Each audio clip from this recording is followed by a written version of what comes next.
Hey, Shawna, when I go to the doctor, I go for, get my blood work done and getting things checked out as far as do I have any diseases? But then, what if I am just overwhelmed in life? Maybe I'm overstressed in life. Maybe there's things going on and I don't know, is there something wrong? Or where do I go? What do I need to do? How do I fix these other things going on with my health? I think sometimes people go to their general practitioner and they don't get all the answers. It's great to be deemed disease free, but if you're not optimizing your health, you don't feel your very best, there are other options. And our guest today, Jessica Tsang, she's a nurse practitioner. She practices functional medicine and is the founder of Direct Health Solutions. She is a resource that gives us some ideas on how we can optimize our health in addition to the traditional medical practitioner. And to be clear, it's not an either or, it's an and. We can be using multiple disciplines to optimize our health. And before we dive in with Jessica, let's give a shout out to our Girls Talk Healthy Aging listener, Miss Sally Marchand. Thanks for listening. Now let's dive in. Welcome to the Girls Talk Healthy Aging podcast, where we dive deep into pressing health and fitness issues facing aging women. I'm Alli Kerr. And I'm Shawna Kaminski. And together we'll bring candid conversations, expert advice, and personal stories that will inspire and empower you on your own wellness journey. Jessica, welcome to the podcast. Thank you. Thanks for having me. So before we kind of dive into things, for listeners who may be new to functional medicine, can you kind of tell us what that actually means and how it's different from traditional medicine and what most people are probably more accustomed to? Absolutely. The standard of care right now with conventional medicine, where you go to the walk-in clinic or your family doctor's office, is, what symptoms do you have? Let's try to diagnose your disease early. And when you have a disease, let's manage things well using medications and other methods to help manage those symptoms. With functional medicine, we're talking about the root cause. What is the underlying cause of your diabetes? What's the underlying cause of your difficulty losing weight or your fatigue? So we dive really deep into the full causes, and then the idea is perhaps we can control the disease or even prevent the disease before it happens. And Jessica, I know here in the US it may be different in Canada. Can you tell us a little bit about, as far as the training that someone in functional medicine goes through versus the traditional medical route and what that looks like? Absolutely. There are different routes to go through. I took my training through the Institute of Functional Medicine, which is actually based in the States. And you have to be a healthcare professional of some sort. So there's actually two streams with the Institute of Functional Medicine to get additional training after their regular health designation. So dietitians, dentists, nurses and whatnot can get the designation. And in regards to the medical designation, you have to be a physician, a nurse practitioner, or I believe a physician's assistant in order to get the medical designation as a functional medicine practitioner. And the difference is really the ability to prescribe and diagnose. So as a nurse practitioner, I have the ability to diagnose conventional diseases, but also in terms of functional medicine, I can order tests, I can prescribe medications and recommend supplements, as well as diagnose the standard diseases. And why would someone come to someone who's a functional medicine specialist like yourself versus like the regular doctor? I don't think it's a one or the other, to be honest. I think that to achieve great health, you need a team of people, right? Just like building anything great requires a team of people. So your conventional medicine practitioner is great because you do need to screen for diseases. You do need to get treated for diseases if you have them. Yes. But in terms of functional medicine, a lot of people have these underlying feelings of chronic unwellness. And it's like, I don't meet the criteria for anything that my doctor can diagnose. And those are often the people who come to us. I feel fatigued for no reason. My hair is falling out. My skin is just off. And I don't know what's causing it. And, my doctor does all these tests. Everything seems normal, but I don't feel good. So a lot of people come to us because they want to dig deep. Like, what if it's insulin resistance? What if it's a micronutrient deficiency? Or honestly, let's look at your lifestyle. How is your stress level? How is your sleep? What's the quality of everything going on in your life? Because all those things contribute to the quality of your health. So it sounds like you take a lot of time with your patients to dig into what's going on with them and taking this holistic whole body approach. So, that's probably the benefit. And I'm sure as a nurse practitioner, getting this separate designation with functional medicine, you feel a little bit more prepared to dig into those questioning. What would an appointment look like if I were to come into your clinic and explain those things to you, that my hair's falling out, my skin looks terrible, I don't have energy? What does a typical appointment look like? So the appointments do vary, but at the very, very base of it, when we meet each other, I need to know about you. What about your past? What things have gone on in your life, starting from childhood or even in utero? Were you born by C-section or through the vaginal canal? Those things actually all matter when it comes to your health today, right? So we just talk a lot about what's going on in your health. What are your social relationships like? What do you do for work? How's your stress level? Like, we dig really deep into all these different areas. And then obviously, from the conventional medicine side, we do have to do some standard blood work to make sure that it's not a thyroid problem or an iron deficiency or the common issues that cause these symptoms. But that's why our appointments are so long. Like, our minimum appointment is 60 minutes. We're going to interrupt this interview for just a second because we've got something we want to make sure that you know. If you're struggling with your health, with your fitness, if you don't know where to start or you know what to do and you're not doing it, we're here for you. And all you need to do to get our help is to reach out to Shawna and I at our email, sapodcast23@gmail.com. And we're happy to help and we will be in touch. Now back to the show. And that's very different than if I go to my general practitioner, typically, that might be a 10, 15-minute appointment. And is that for every appointment, or is that just that initial appointment? How does it look as far as like they come to you for that initial appointment and then what? So our standard initial appointment is 60 to 90 minutes. In terms of a functional medicine appointment, that actually is up to 2 hours for the initial. And then follow-up appointments are a standard of an hour.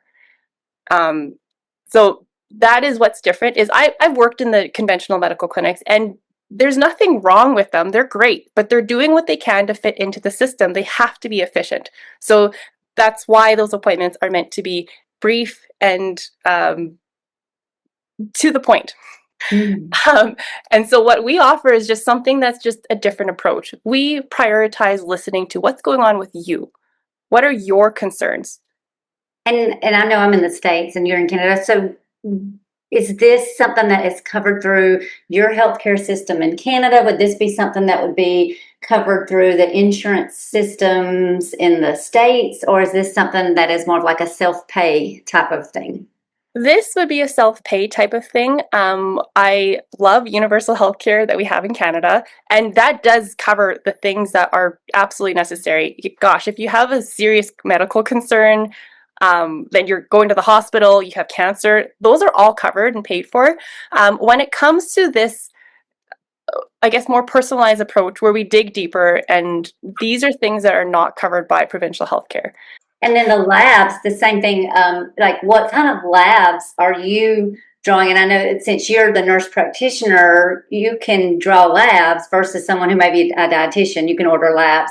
So what does that look like versus when I go for my annual checkup with my doctor? Absolutely. So we are fairly thorough with our lab work. Most of the labs that we ordered at the preliminary appointment are things that are covered by provincial healthcare. So we do provide a little bit more of a thorough checklist, but we still prioritize what is insured. And then if people choose, so once those return, whether they're normal or not normal, we address the abnormal ones first.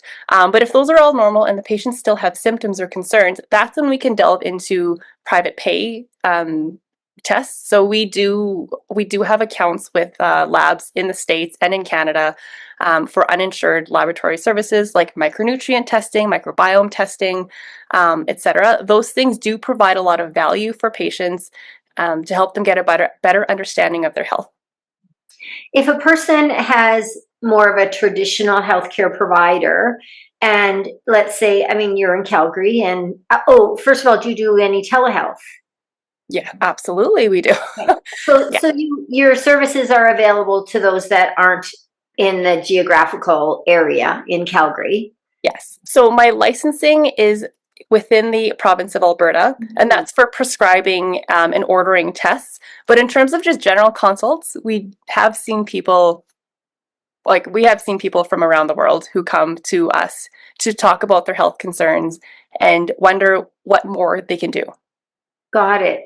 So that provides options for people that aren't geographically close by. But I know patient advocacy is a passion of yours. So let's say that someone maybe doesn't have the funds for additional healthcare, such as a concierge service. How can a person that has only access to a traditional doctor, how can they advocate for themselves when they maybe have symptoms that traditional blood tests are showing, hey, everything's fine? And this also leads me, later on we'll talk about menopause, because I mean, this kind of leads in that direction where a doctor will say, oh no, you're totally fine. So how does a person advocate for themselves? So there's a differentiation here. So when someone has symptoms, the best partner that you have is going to be your primary care provider, whether that's a physician or a nurse practitioner, because their job is to rule out red flag symptoms. Red flag symptoms are these symptoms where it's actually a sign of an underlying disease that really needs to be addressed urgently. So fatigue can be a red flag symptom, pain, hair falling out, those can be signs. So your primary care provider, you should consult with them first. Absolutely. And if they come back normal, what they typically say is, well, we can't figure out what the cause is. They do put the onus back on the patient themselves to say, this is where we can start exploring other methods because you know what? You're not meeting the criteria for disease right now. And honestly, that's a good thing. It's a good thing if your organs are functioning well. Great. So then I would empower patients when they are aware that they don't have an underlying organ dysfunction, that it is up to us, right? It's my job to make sure that I sleep well, that I am exercising and moving my body, that I eat and nourish my body really well. And when we start looking at these lifestyle changes, which is it's the new style of medicine that people are talking about, it's lifestyle medicine of what is your lifestyle like? How can you change your lifestyle to improve your health outcomes and your quality of health? That does not require a private pay provider to do that. The internet is a wonderful resource. You have to be careful with it to make sure that you're using the appropriate resources. But the internet is wonderful. We have great resources that we can access as long as we are using appropriate and perhaps maybe evidence-based approaches. But lifestyle medicine technically costs nothing, right? And the reason why sometimes people hire a health professional is because it's nice to be able to have that conversation and bounce ideas off of people and have someone put a different perspective of their health practices, but it's not mandatory. We are perfectly capable of doing that on our own with the power of research. Now, I love that you mentioned the evidence-based and also going to our provider and using and just helping us to understand that different providers have different roles in our healthcare. And for some of us, some people have the means and the funds to hire someone who is not covered by the health program or insurance. what about with functional medicine? One of my questions is you mentioned the evidence-based, and are there challenges in your field where you have different levels of, are there people that are, is this more like okay, we're going to sell supplements kind of thing? Or is that a part of it for some people, or some people using the functional medicine umbrella to basically run these lifestyle medicine type brands, which have lifestyle medicine we are huge believers in. That's what Shawna and I do. We're in the lifestyle medicine world as trainers. We both work with people to get them exercising and sleeping better and eating better. And so I love that aspect of it. I guess I would ask about, what do people kind of need to be aware of or be wary of in the functional medicine space? So the whole selling supplements, and I'd say upselling, and arguably some people would say unnecessary upselling, that comes with all industries, right? Whether you're buying a car, you're talking to a naturopath, or whatever, you're eating at a restaurant. Upselling is just a thing. So the best healthcare providers are the ones who are really focused on you, what is actually working well for you. And the job of a healthcare professional, regardless of their actual title, is focusing on the client. What works for you? Do you prefer supplements, or do you prefer medications, or do you prefer to watch and wait? Because my job is to monitor your blood work, monitor your symptoms, and provide those options for you. And gosh, if I see your hemoglobin A1C, which is like a marker for diabetes, if I see that climbing and it's getting dangerously high, I would have that conversation with you of saying, well, at this point, you're actually going to cause harm for your organs if we don't control your blood sugars sooner rather than later. So it is very individualized for the person, but as long as they're well, the world is your oyster. Pick something, because honestly, any aspect of that lifestyle medicine you're talking about will help. Increasing your exercise a little bit will help. Increasing your muscle mass will help. Talking to a trainer to ensure that you are using proper posture when you're lifting, essential. Like, there's so many different approaches you can do with this. But that's why I love what I do. Is technically, yes, you can do things yourself without paying anyone to do it with you. You can train, you can go and exercise at the gym by yourself. You don't need a trainer. But if you want that expertise of someone else looking at like a third-party lens, that's what people are paying for. And that's great if they can afford it. And if they can't, that's also okay. It's just, it's flexible. And you don't have to pay for these private labs. Some functional medicine / lifestyle clinics they have a bad reputation of ordering the same test for everybody, and then you end up racking this multiple $1,000s of invoices. And I would just be able to step back and ask yourself, and even consult friends, family, other health professionals in your life. Do you think this is necessary? What are the pros and cons of this?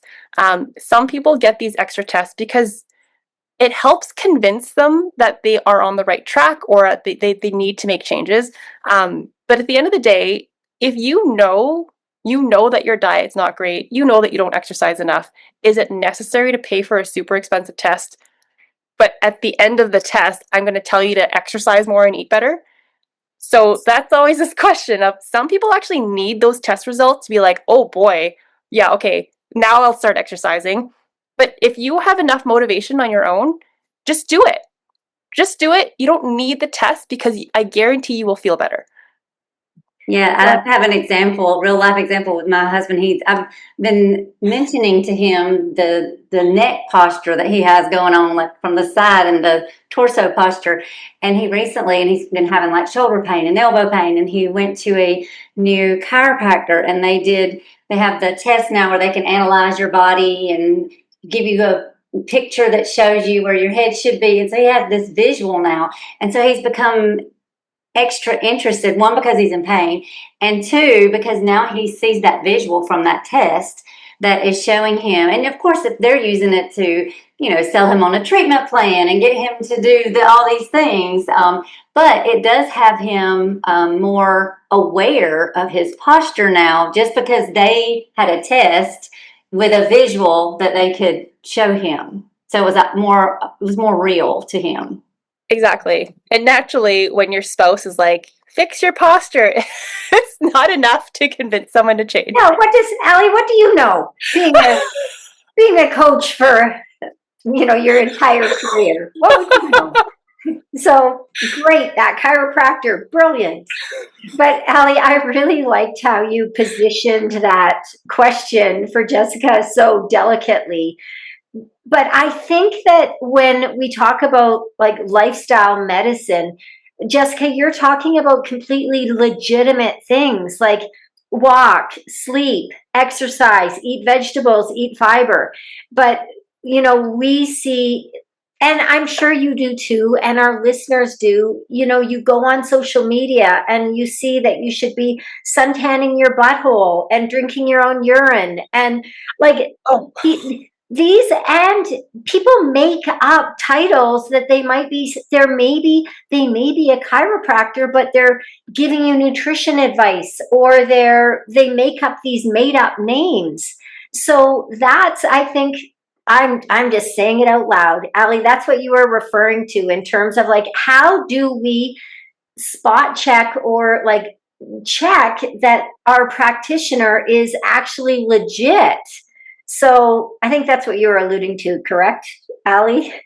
Yeah. So I just had to say out loud, can you talk about the lifestyle medical or, modifications that are free that people should be engaging in and may not need your service to tell them that they need to do that? Although, of course, a test that shows their A1C is blowing up and maybe they need to take a look at their diet might be the slap in the face that they need to change their diet. So what are you talking about in terms of legit lifestyle modification? yes, absolutely. So, okay, first of all, if people are reading unusual things on the internet, just stop and take a breath.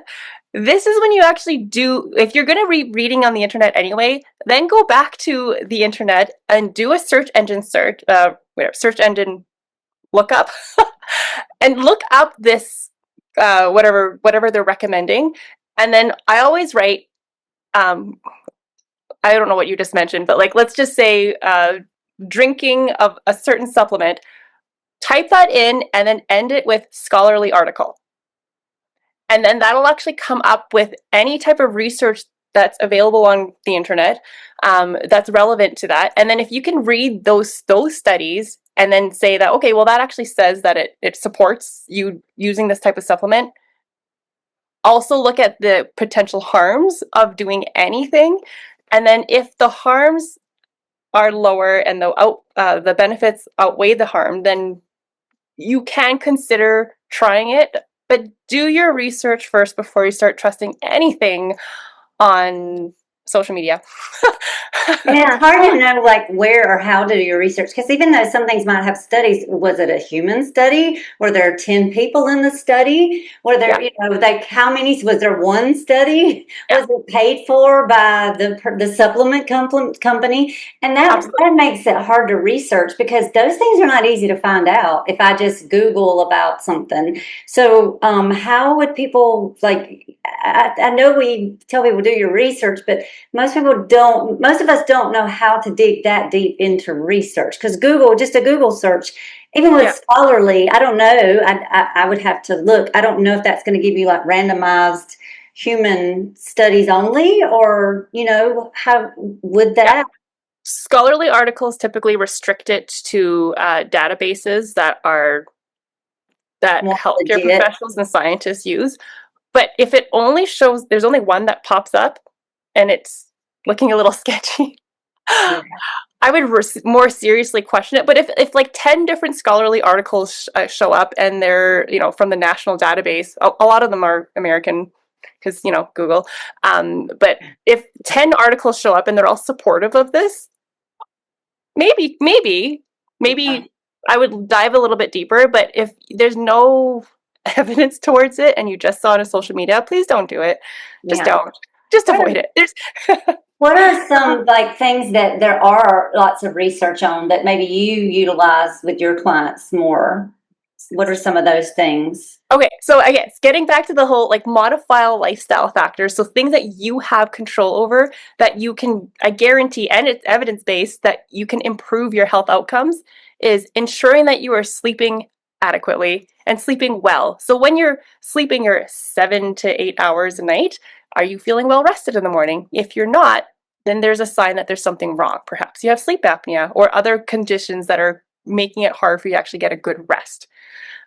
What is your stress level like? This is one of the issues with social media is you read all these things, you get super overwhelmed because you feel like you're not doing enough, or, you start becoming worried that every little thing is a sign of disease.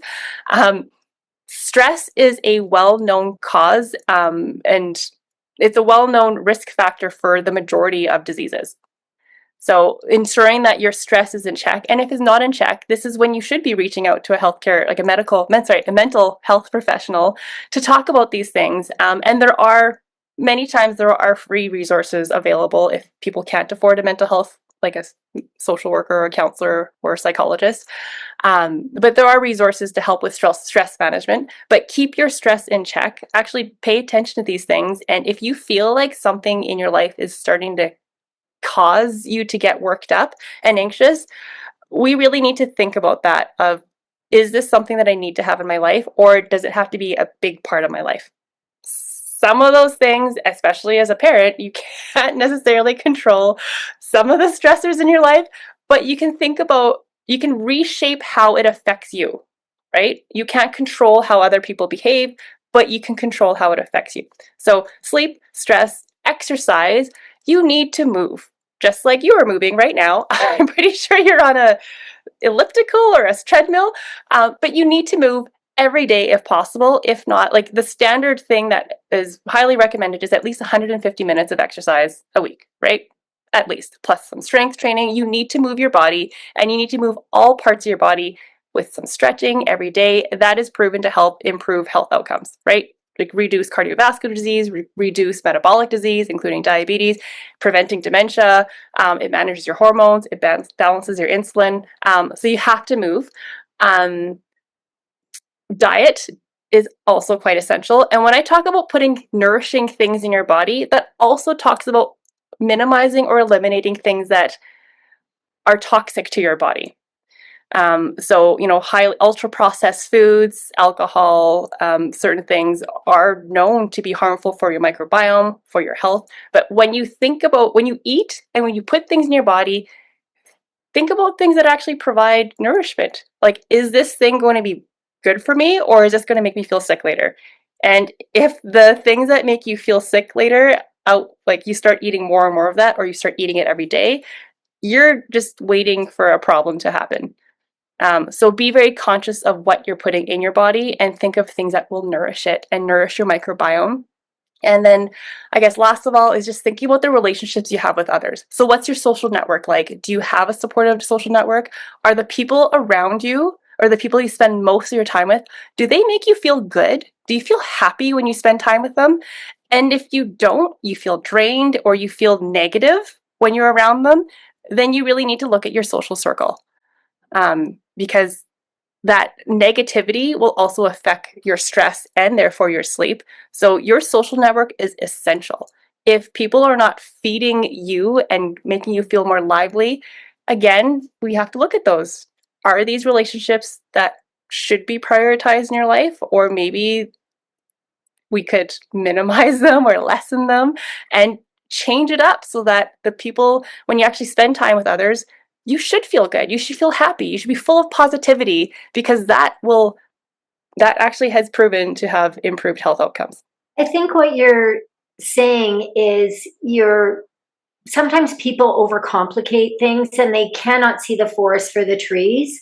So what maybe the benefit of working with someone like yourself, or even with Alli and I, because we take we don't have the medical background, but these are some of the things that we talk about with our clients, of creating awareness around the big rocks. Because a lot of people are like, okay, well, I need to take all these zillion supplements, but they're not sleeping and they don't have positive relationships and they work 80 hours a week, but they want to band-aid it with a supplement. And so reminding people that you can pay for a service such as yourself or working with Alli or myself or people like us, or, if that's not in the budget, you can just look at the big rocks, which you're saying are sleep, stress, exercise, moving daily, all body parts in some sort of way, 150 minutes a week, and looking at nutrition. And honestly, nutrition is like a religion that people are so militant that carbs are evil, or you can't have fat, or we have to eat all this protein, whatever. Honestly, a lot of what our grandparents taught us about, like, eat your vegetables, it's not all rocket science. Some of it is common sense, but we need to kind of like block out some of the silliness. So I don't know. That's kind of just what I'm hearing. Is that what you like? Is that your Absolutely. position? Yeah, absolutely. And it's like I think so. Yes, there is overlap with, for example, what you two do and what I do and what we talk about. But that's what we need for people to have really good health. You need a team of people who are aligned and can help. Like, you have your strong suits, because certainly I'm not. You don't want to come to me for specific types of like physical coaching and exercise. That's not my strength, but I absolutely encourage it, and I think that that should be a priority. But we all have our different strengths, and similar to what you said before, is a supplement can't fix your lifestyle. A medication cannot fix your lifestyle, and we cannot blame conventional medicine providers if their medications don't work, if we're the ones that are perhaps not leading the healthiest lives. If our lives are a hot mess, and then we're expecting, miracles on the other A side. pill won't fix that, and it's not anybody's fault, right? Like, it's not anybody's fault. It's just we all have to work together as a team if we want someone to have really good health outcomes, because we can't expect the average person understand how to do appropriate research. Like, how are you supposed to know what evidence-based research is? You don't, Exactly. right? Right. And there are some really good, legitimate websites that have a lot of good resources, like the Mayo Clinic, the Cleveland Clinic. They're legit and they're evidence-based, and they also do touch on holistic approaches in lifestyle medicine. Like, it's all there, right? So you just need a good team of people, and I think that goes back to this whole social circle of like, who are you hanging out with? What are they talking about? Because if they're the ones talking about what they see on social media and they're trying these things that they purchased on the internet, it totally changes your mindset, because then you start questioning everything. But what if you're questioning everything for not so great reasons? So when you are surrounding yourself with like well-read people who are perhaps some health professionals, and you're spending more time with them, it gives you the confidence to say, whoa, you bought something off the internet? Nah, that's not for me. So you you do you, Yeah. I'll do me. I'm going to stick with my healthy lifestyle choices. And one thing I think that's so important that you're alluding to, a lot of folks, even though, like Shawna said, it's what our grandmother said, eat your vegetables. But what I find is ladies that come to me are so confused about nutrition, and they're so confused about what it is a carb, what is a fat. And so they do need that extra guidance from someone who understands. So coming to you, and you even mentioned like relationships and mental health. And that's definitely an area that it's probably good for us to get additional help if there's something that's relationship wise that's going on, that maybe I know that this relationship is not serving me well, but maybe I don't have the tools yet to make a change to that relationship. And so that would be one of those times when I might need some guidance from someone who is an expert in that area that can help me with that. Absolutely. Right? So like, that's why there's registered dietitians, and there's also holistic nutrition consultants. They both kind of talk about healthy eating, but they have different approaches to that as well.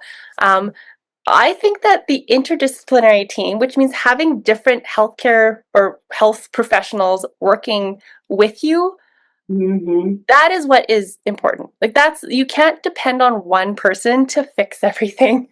We're, Right? we're complex beings. We're And totally, yes. we want to go to that one doctor, and we like well with trainers. I know we get treated like what's wrong with my shoulder? What's wrong with my knee? Well, I don't know. That is not I don't have a CT scan and I don't have an MRI machine. I'm not going to be, but we come to someone who may be an expert in one field, and we think that they're also an expert in this field that's maybe nearby. And so recognizing that we are complex and our health is so important for us to invest in. If you have the means outside of, your, like your regular doctor, I know that our clients get so much out of having a coach with them that can guide them fitness wise. Your patients have the advantage of having you to help them understand, like, what is the evidence based? So if they don't know, they can ask you. They can say, well, what about this I saw on the internet? And now they have a person who does know the answer, so they're not left like just with the information that they get on Instagram or TikTok from people who are great entertainers on Instagram and TikTok. Yeah. And I think the other thing why people come to us is we don't judge. Like, and again, as a health care professional, it's not my place to judge. So if our patients all feel comfortable talking to us about whatever they heard on the internet, and they're very comfortable being like, so I heard that taking this supplement can help fix my fatigue or help me lose weight. What do you think about that? And we'll have an open and honest conversation with them. And I'll even pull up articles while we're sitting together talking about it. And that's the beautiful thing about my relationships with my clients is it's a dialogue. It's not me dictating to them, and it's not them just complaining to me about their health problems. It's like, no, let's talk about this. Let's talk about the evidence. Let's talk about what is achievable. It's like when we're talking about all these modifiable lifestyle changes, they're technically modifiable, but some people are in situations where they have no control, right? Unfortunately, some people who are in unhealthy relationships in their homes, I can't change that for them, and maybe they're not in a situation where they can change that at this moment, but I still want them to feel empowered that they can change other aspects of their lifestyle and it will still help. So you can still control other things. And we have the power to do that. And I want people to feel like they can do that. And as the majority of people listening to your podcast are females, but we have the power to change the outcomes for our children as well, right? They see us living well, they will mimic us, and they'll say, okay, well, my parents value lifestyle practices that are super healthy. We're role models for them. So we have the power to change a lot of people's health outcomes, not just our own. I'm sure Shawna sees it, and I'm sure you see this, Jessica, where sometimes there may be, maybe you meet with this person and you're like, okay, I'm seeing they've got this relationship thing going on that they're talking about. They've got their diet is super processed. They're not getting any exercise. But even just chipping away, I like how you said that, like chipping away at one little thing, it can get the dominoes going. And so I want to reiterate that we don't have to tackle all the things. Everything. That we all can at once. pick one, and how much of a difference that one little change in the right direction gets things moving. And there's just no telling where. And I know I see it it's like little miracles I see with clients of, oh gosh, we started with this one little change and now this person has more confidence and they have more energy and now they're sleeping, and it's like a domino effect. Absolutely. I have this one client who, we have a lot of clients who are agoraphobic, means that they don't leave their house. They're terrified of leaving their homes. And this woman had not left her home in decades because of agoraphobia. And her and I started working together, and it literally started with like, just sit in the car in the garage. That's it. That's all I want. That's all I'm asking for you to try to do. And it went from not leaving the home to sitting in the car to a while later, it was literally making a trip to Walmart to go buy things. And I'm like, where did this come from? And I'm like, it just started with one little tiny achievement. And that's what I think people need to have, is just start with something small and build that confidence. You can do it. When you can just do one little thing, starting to walk 5 minutes a day, choosing the stairs just choose the stairs instead of the elevator, depending on what floor you're on. Saying no to that chocolate bar and maybe picking up a different snack that isn't as ultra processed. Little things do matter. They add up. Yeah. And I think the benefit of working with someone such as yourself or a coach like Alli and myself is providing those, what small step could you take, and then a choose your own adventure. Because maybe that agoraphobic person, maybe she wanted to work on other aspects of her health before going to Walmart. And so you gave her the opportunity to take the small steps that she was able to.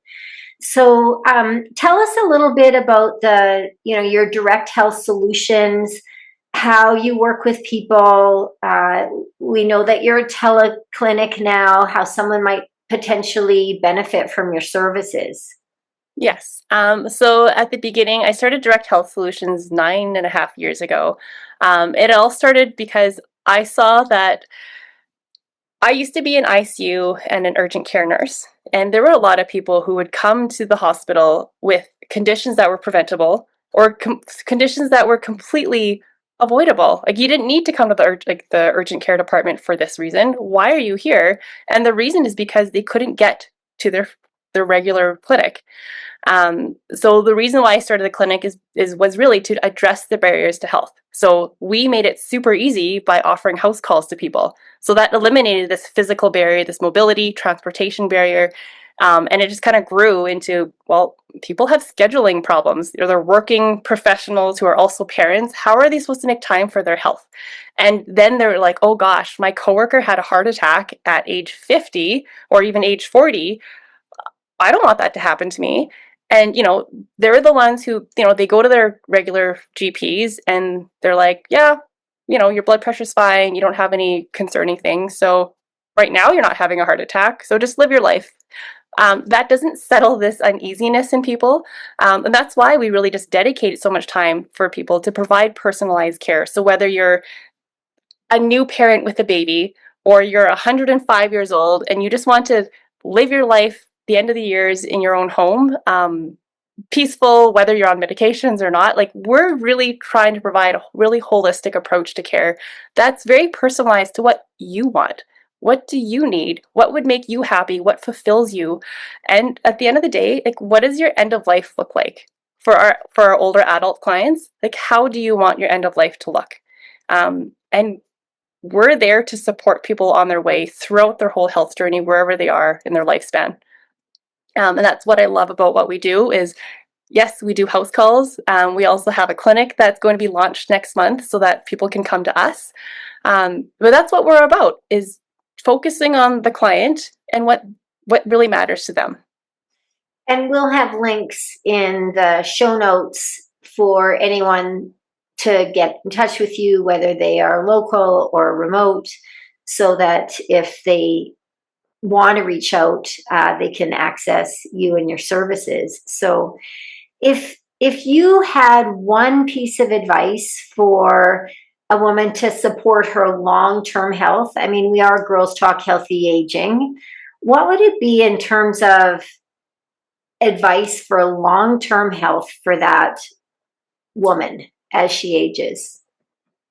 Well, I think that is very unique to every person, but I want every single person to know that you have the power to control the outcome of your health and the quality of your life.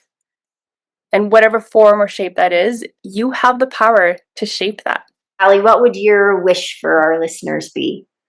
Our wish would be for us to realize that we don't have to understand it all, and we don't have to have all the answers, and we don't have to do all the things, but just to take a step, in just one little step in the direction of something that is going to serve us well health-wise. Yeah, and that might mean finding support to know what is the step that's going to yield the biggest results. Absolutely. And my wish would be for listeners to just create awareness about those big rocks that Jessica talked about, because when we address some of those big rocks, we are in control to address at least some aspects of our own personal health. And when we create awareness around them, we are more empowered to make healthy change. Thanks for listening. You'll find me, Alli, on Instagram at Alli Kerr Fitness. And you'll find me, Shawna, on Instagram at Shawna Kaminski.